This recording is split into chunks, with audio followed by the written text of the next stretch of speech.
வணக்கம். நான் உங்கள் என்பராஜ். தினம் ஒரு தாவர வகையில் இன்றைக்கி நம்ம பார்க்க இருக்கிறது வீடுகளில் அழகுக்காக வைக்கப்படும் ஒரு சின்ன செடி தான். இந்த செடியோட பேர் பிலோடென்ட்ரன். பிலோடென்ட்ரன் என்பது ஒரு கிரேக்க மொழியாகும். பிலோ என்பது அன்பு, நட்பு என்றும், டென்ட்ரம் என்பது மரம் என்றும் பொருள். இந்த பிலோடென்ட்ரன் செடி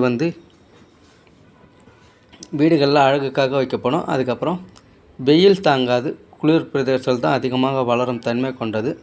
இந்த பிலோடென்ட்ரன் செடியோட சிறப்பம்சம் என்னென்னா, இந்த செடியோட இலை இதே வடிவத்தில் ஆட்டு மாதிரி இருக்கும், இதே வடிவத்தில் இருக்கும்.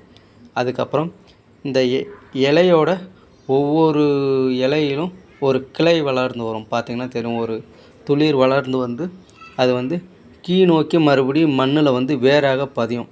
இந்த செடியை பார்த்திங்கன்னாவே தெரியும், ஹைட்டாக வளரும்போது இந்த செடியோட இலையில் ஒரு கிளை வளர்ந்து அது கீழ் நோக்கி மண்ணில் வேராக, அது ஆலமரத்தில் எப்படி கிளைகள்லேருந்து வேர் வளர்ந்து கீழே தோடுமோ அதே மாதிரி தான். இது பாருங்க, இலைக்கு இடையில வளருது இந்த கிளை அது அப்படியே கீழ் நோக்கி மண்ணில் பதிஞ்சு வேராக மாறிடும். பார்த்திங்கன்னா இவ்வளோ வேர் இருக்குது பாருங்கள். இதில் இவ்வளோ ஹைட்டு வளர்ந்தாலும் இவ்வளோ வேர் ஒவ்வொரு இலையிலேருந்தும் வளர்ந்து வேராக கீழே பதிஞ்சிடும். இதோட சிறப்பு அம்சம் என்னென்னா, இது ஒரு கிளையை உடச்சி நம்ம மண்ணில் வச்சு வளர்த்தாவே வளரும் தன்மை கொண்டது. சின்னதாக ஒரு கிளையை இல்லை ஒரு இலையை இந்த மாதிரி இலைக்கு இடையில வளர்கிறத ஒரு கிளையை உடச்சி மண்ணில் வச்சாவே வளரும் தன்மை கொண்டது தான் இதோட சிறப்பு அம்சம்.